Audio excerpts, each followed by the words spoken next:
السلام علیکم ورحمۃ اللہ وبرکاتہ۔ عزیز ناظرین، سورۃ الملک کی چوتھی نشست میں آپ سب لوگوں کا استقبال ہے۔ آج کی اس نشست میں انشاءاللہ تعالی اس سورہ کی آیت نمبر 15 سے آگے تک کی تفسیر آپ لوگوں کے سامنے بیان کی جائے گی۔ سب سے پہلے میں قرآن مجید کے متن اور اس کی ترجمانی آپ لوگوں کے سامنے رکھوں گا، پھر اس کے بعد میں انشاءاللہ تعالی ایک ایک آیت کی تفسیر آپ لوگوں کو بتائی جائے گی۔ اعوذ باللہ من الشیطان الرجیم، بسم اللہ الرحمن الرحیم۔ هو الذی جعل لکم الارض ذلولا فامشوا فی مناکبها وکلوا من رزقہ والیہ النشور۔ وہی ہے جس نے بنایا تمہارے لیے زمین کو مطیع اور فرما بردار، پس چلو اس کے راستوں پر اور کھاؤ اس کے رزق میں سے، اور پھر پلٹ کر زندہ ہو کر تم کو اسی کی طرف جانا۔ ناظرین اکرام اور فرقان بھائی جو آج میرے ساتھ میں یہاں موجود ہیں، اس میں کچھ 2-3 مشکل الفاظ ہیں جن کی میں مزید تشریح کرنا چاہوں گا۔ یہاں جو ذلولن کا لفظ آیا ہے وہ عربی زبان میں الذل سے بنا ہے، اور الذل بھی استعمال ہوا ہے قرآن مجید میں، الذل بھی ہوا ہے اور الذل بھی ہوا ہے۔ مختلف صیغے میں قرآن مجید میں اس کا استعمال ہوا ہے، جیسا ہم عام طور پر سورہ بنی اسرائیل کی مشہور آیت پڑھتے ہیں وَاخْفِضْ لَهُمَا جَنَاحَ الذُّلِّ، کہ اپنے ماں باپ کے سامنے اپنے دونوں ہاتھوں کو رحمت کے ساتھ میں پھیلا دو۔ تو مطیع اور فرما برداری کے لیے یا اطاعت اور فرما برداری کے لیے الذل کا لفظ استعمال ہوتا ہے، اسی سے پستی کے لیے بھی، جھک جانے کے لیے تزلزل اختیار کرنے کے، تو اسی سے جو ہے یہ ذلولن کا لفظ یہاں آیا ہے۔ فمشو بہت مشہور ہے، یمشی مشی سے بنا ہے چلنا، ایک جگہ سے دوسری جگہ منتقل ہونا، اور خود قرآن مجید میں اسی میں جو ہے آگے جو ہے اس کا استعمال ہوا ہے، تو وہ بھی ہم کو سمجھ میں آئے گا۔ اور جیسے یہاں آیا ہے امن یمشی سویا علی صراط مستقیم، اس کے اندر میں کہ جو سیدھے راستے پر چلتا ہے وہ ہدایت پر ہے، یا جو سیدھے راستے پر نہیں چلتے، یہاں پہ بھی یمشی کا لفظ آیا ہے۔ اور اس کے ساتھ میں جو آیا ہے مناکبہا، مناکب جو ہے منکب کی جمع ہے، اور منکب کہتے ہیں کاندھے کو، اور اسی سے اس کی وہ جمع ہے، لیکن وہیں سے استعارن جو ہے کندھے کو یا منکب کو راستوں کے لیے استعمال ہونے لگ گیا عربی میں، تو اسی سے اس کی معنی یہ بنی ہے کہ زمین پر جو راستے ہیں اس کے اوپر چلو پھرو اور اس کے رزق میں سے کھاؤ۔ وَإِلَيْهِ النُّشُورُ، نشور جو بنا ہے نشر سے بنا ہے، ہم اردو زبان میں بھی نشر بولتے ہیں، پھیلانا، عام کرنا،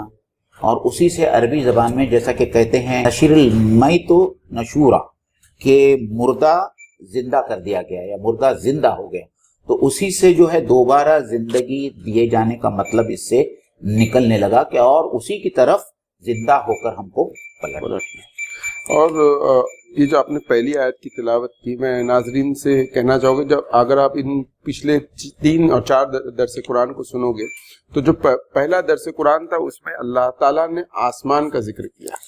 اور یہاں پر ابھی جو ذکر آ رہا ہے وہ زمین کا آ رہا ہے۔ تو جہاں پر آسمان جو ہے اللہ تعالیٰ کی صفت عزیز کہ اللہ تعالیٰ بہت زبردست ہے اور اللہ قدیر ہے، بڑی عظیم قدرت رکھنے والا ہے، اس کا مظہر ہے۔ لیکن وہاں پہ جب ہم زمین پہ آتے ہیں تو زمین وہ جگہ ہے جہاں پر انسان کو اللہ تعالیٰ پال پوش رہا ہے اور اس کی جو ہے پرورش کر رہا ہے۔ تو یہ زمین جو ہے اللہ کی صفت ربوبیت کا اس کے اندر جو ہے ظہور ہوتا ہے۔ تو جہاں پر ہم اللہ کو بہت طاقتور جانتے ہیں اور بہت قدرت والا جانتے ہیں، اب ہم اللہ تعالیٰ کی اس صفات کی طرف آ رہے ہیں کہ اللہ تعالیٰ how is taking care of us. تو اللہ تعالیٰ بولتا ہے کہ تم دیکھو ہم نے تمہارے لیے اتنی بڑی زمین کو تمہارے لیے پست کر دیا۔ پست کر دیا مطلب ایک تو چیز ہے کہ تم اتنی بڑی زمین پر پیر رکھ کے چلتے ہو، دوسری چیز یہ کہ اتنی بڑی زمین ہے لیکن اس کو چھوٹے سے اوزار سے کھودتے ہو، پھر اس میں کھیتی کرتے ہو، اور یہ زمین کو نہ صرف یہ کر دیا بلکہ اللہ تعالیٰ نے اس کو کیا کر دیا، اسٹیبل بھی کر دیا۔ مٹی کر دیا. ایسا نہیں کہ زمین تم کو لے کر ہل رہی ہے, یعنی وہ خود اتنی تیزی سے اپنے اس کے محور پر گردش کرتی ہے, لیکن اس کے باوجود اللہ تعالیٰ نے اس کے اندر ایسے انتظامات کر دیے ہیں کہ اس کی نہ حرکت کا ہم کو احساس ہوتا ہے, نہ ہی ہم اٹھا کر سینٹریفیوگل فورس کی وجہ سے پھینک دیے گا. جیسے دوسری جگہ اللہ تعالیٰ نے قرآن میں کہا کہ یہ زمین کو ہم نے آپ کے لیے مہد بنایا.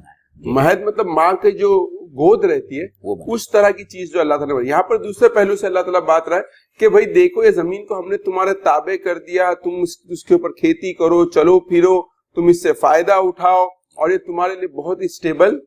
جگہ ہے. یہ لیکن آٹومیٹک نہیں ہو گیا ہے, بلکہ یہ اللہ کی مشیت کے تحت ہوا ہے کہ چونکہ اللہ کو زمین پہ انسانوں کو آباد کر کے ان کا امتحان لینا ہے, تو بطور نعمت اللہ بتا رہا ہے کہ جب دیکھو زلزلہ آتا ہے تو آگے آئے گا کہ کیا معاملہ ہوتا ہے. دوسری چیز ہے کہ اس کی پیٹھ پہ چلو تو یہ جو چیز ہے یہ عربی زبان سے آ رہی ہے کہ ہم کو تھوڑا اس میں عجیب لگتا ہے, لیکن عربوں کا معاملہ یہ تھا کہ عرب جو ہے اونٹ کے اوپر بیٹھ کر ایک دوسرے سے چلتے تھے. تو اللہ جیسے تم اونٹ کے اوپر بیٹھ کے چلتے ہو اسی طرح تم زمین کی بھی مثال اسی طرح. ایک امام راضی کا قول نقل ہوا ہے کہ انہوں نے کہا کہ اونٹ کے پیٹھ پہ جب انسان بیٹھتا ہے تو اونٹ کے بالوں کے اندر جو جوئیں رہتی ہے جو اس کا خون چوستی ہے اور اسی سے وہ زندہ رہتی ہے, لیکن ان جوؤں کی کوئی حقیقت نہیں. اسی طرح انسان کی حیثیت بھی اس جو کی طرح ہے جو زمین پر بیٹھی ہے, وہ زمین سے ہی ساری چیزیں حاصل کرتا ہے اور زمین پہ ہی وہ ختم ہوتا ہے. مطلب اس کو پورا لائف سائیکل جو ہے وہی ہے, جس طریقے سے اس چھوٹے سے کیڑے کا جو لائف سائیکل جو کی ہے وہ اونٹ کے کاندھے سے شروع ہوتا ہے اور اونٹ کے کاندھے پہ ختم ہوتا ہے, اور پھر اللہ تعالیٰ آخر وہی بول رہا ہے کہ وہاں پہ تم ختم نہیں ہو جاتے, ultimately you will come back to us, کہ تم دوبارہ جو ہے ہماری طرف پلٹ کر آؤ. تو یہ دراصل میں اللہ تعالیٰ لوگوں کو انسان کی بے وقتی اور بے حیثیتی بتانا چاہتا ہے, بتا رہا ہے, اور ایٹ دا سیم ٹائم نعمتوں کا بھی ذکر ہے کہ تم اسی سے غذا حاصل کر رہے ہو. اور اللہ تعالیٰ نے دوسری جگہ پہ یہ بھی کہا ہے کہ اللہ تعالیٰ نے زمین کو جو ہے اس کے لیے مسخر کر دیا. تو مسخر, متی, یہ سب تمام چیزیں جو ہے اسی قسم سے آتی ہیں جو آپ نے بیان فرمائی. اور جو ترجمے میں ورڈ آیا تابع کر دی, انسان کی تو یہ حیثیت نہیں ہے کہ وہ ایک شیر کو تابع کرے یا ایک جنگلی جانور کو اپنے تابع کر دے. اللہ تعالیٰ بتا تمہارے اندر تمہاری حیثیت تو وہ بھی, یہ تو ہمارا فضل ہے کہ ہم نے زمین کو تمہارے لیے تابع فرمان کر دیا. تو یہاں جو مورل آف دا اسٹوری دو چیزیں ہیں فقان بھائی. ایک تو یہ ہے کہ اللہ تعالیٰ اس کی ایک اتنی بڑی تخلیق جو زمین ہے اس کے بارے میں وہ کہہ رہا ہے کہ وہ کس طریقے سے مطیع و فرما بردار بنا دی گئی ہے, اور وہ اللہ تعالیٰ کی مطیع و فرما بردار ہے, لیکن وہ انسانوں کا معاملہ اس سے جداگانہ ہے. اللہ کی بیسٹ آف دا کریشن ہے, دا موسٹ اکمپلش کریشن ہے, لیکن اس کے باوجود بہت سارے انسان ہیں جو اللہ تعالیٰ کے مطیع اور فرما بردار نہیں ہے. تو ایک اشارہ تو اس کی طرف ہے, اور دوسرا اشارہ جو ہے یہ النشور کی سے جو اگر ہم سمجھتے ہیں کہ اللہ تعالیٰ یہ کہہ رہا ہے کہ آپ کو پلٹ کر میری طرف آنا ہے, تو جس طریقے سے یہ زمین اور یہ زندگی کو ایک مقصد کے لیے پیدا کیا ہے اسی طریقے سے تمہیں بھی ایک مقصد کے لیے پیدا کیا ہے. اور قرآن مجید میں ایک بڑی خوبصورت آیا ہے, افحسبتم انما خلقناکم عبثا وانکم الینا لا ترجعون, کہ کیا تم یہ سمجھتے ہو کہ ہم نے تم کو ایسے ہی پیدا کر دیا ہے اور تم کیا لوٹ کر ہماری طرف نہیں آنے والے ہیں. تو یہ میرے خیال سے ہمارے لیے ہدایت ہے اس آیت میں کہ ہم کو بھی سوچنا چاہیے کہ اللہ تعالیٰ نے جس مقصد کے لیے اور جس امتحان میں اللہ تعالیٰ نے یہ زندگی میں ہم کو ڈالا ہے, اس امتحان اور اس مقصد میں جو ہے, یا یہ زندگی کی, یہ دنیا کی زندگی ہم بامقصد طور پر جی رہے ہیں یا نہیں جی رہے ہیں. ایک یہ بڑا سوال ہے, یہ احتساب کرنا ہے ہر انسان کو اپنے بارے میں. جی بالکل. اور کچھ کہنا ہے؟ الحمدللہ. ہم دوسری آیت پر آتے ہیں, امنتم من فی السماء ان یخسف بکم الارض فاذا ہی تمور, اور کیا تم بے خوف ہو گئے ہو اس آسمان والے سے جو چاہے تو تم کو زمین میں دھسا دے, اور جو چاہے تو اس زمین میں ارتعاش پیدا کرے یا زمین کو ہلا کر رکھ دے. تو اس میں ایک لفظ جو آیا ہے وہ خسفہ سے ہے, یخسفہ مطلب دھسا دینا, اور تمور جو ہے وہ مور سے بنا ہے. مور کی معنی ہوتی ہے کسی چیز کو بہت جلدی حرکت دینا.